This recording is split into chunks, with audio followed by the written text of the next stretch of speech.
Boa noite, vamos começar com as trovinhas de Pedro Silva, do livro Trovas do Mais Além, um livro psicografado por Chico Xavier.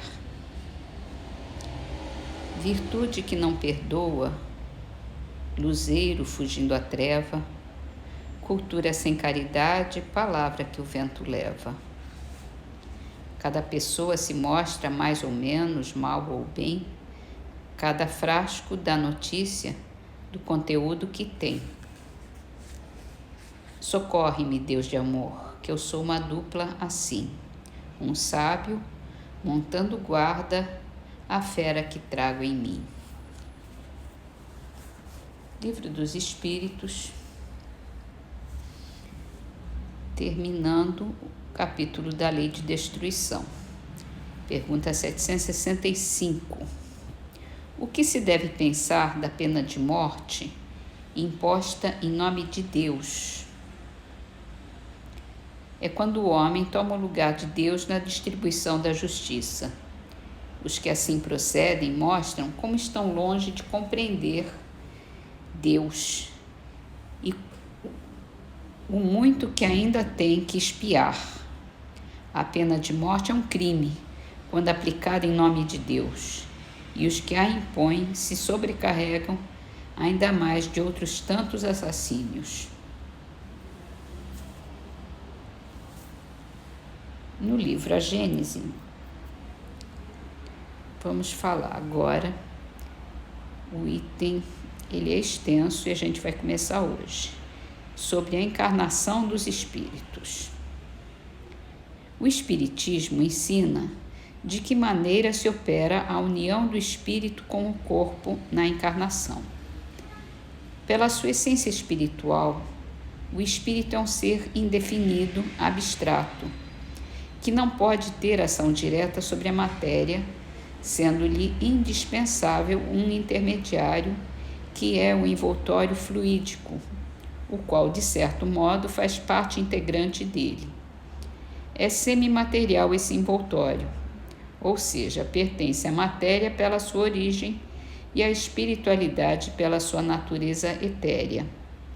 Como toda matéria, ele é extraído do fluido cósmico universal, que nessa circunstância sofre uma modificação especial. Esse envoltório, denominado perispírito, faz de um ser abstrato do espírito um ser concreto, definido, apreensível pelo pensamento. Torna-o apto a atuar sobre a matéria tangível, conforme se dá com todos os fluidos imponderáveis, que são, como se sabe, os mais poderosos motores.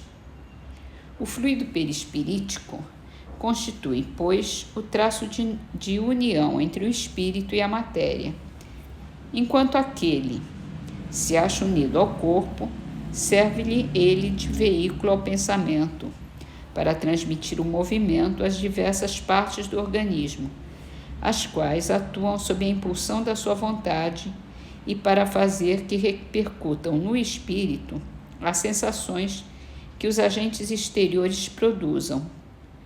Servem-lhe de fios condutores os nervos, como no telégrafo, ao fluido elétrico serve de condutor o fio metálico.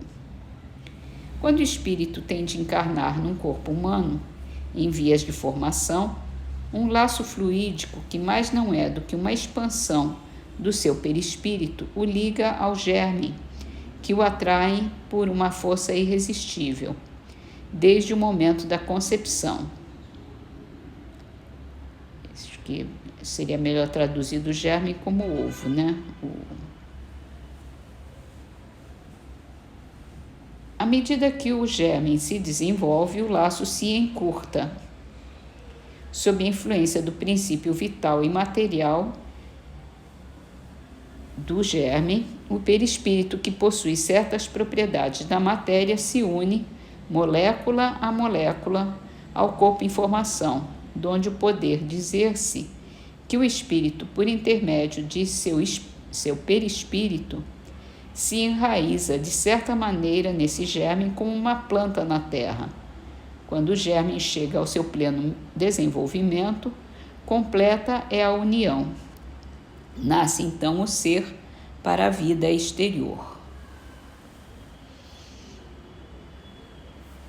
É uma explicação bastante plausível, bastante clara. Vamos terminar então com o livro Pão Nosso, de Emmanuel. É um livro também psicografado por Chico Xavier. O mais e os discípulos. O mais é a conjunção que nos processos verbalistas habitualmente nos define a posição íntima perante o Evangelho. Colocada à frente do santo nome, exprime-nos a firmeza e a confiança, a fé e o valor. Contudo, localizada depois dele, situa-nos a indecisão e a ociosidade, a impermeabilidade e a indiferença. Apenas 3 letras denunciam-nos o rumo. Por exemplo, assim recomendam meus princípios, mas Jesus pede outra coisa. Ou, assim aconselha Jesus, mas não posso fazê-lo. Através desta pequena palavra, pequena e simples, fazemos a profissão de fé ou a confissão de ineficiência. Lembremo-nos de que Paulo de Tarso, não obstante apedrejado e perseguido, conseguiu afirmar, vitorioso aos filipenses: tudo posso naquele que me fortalece.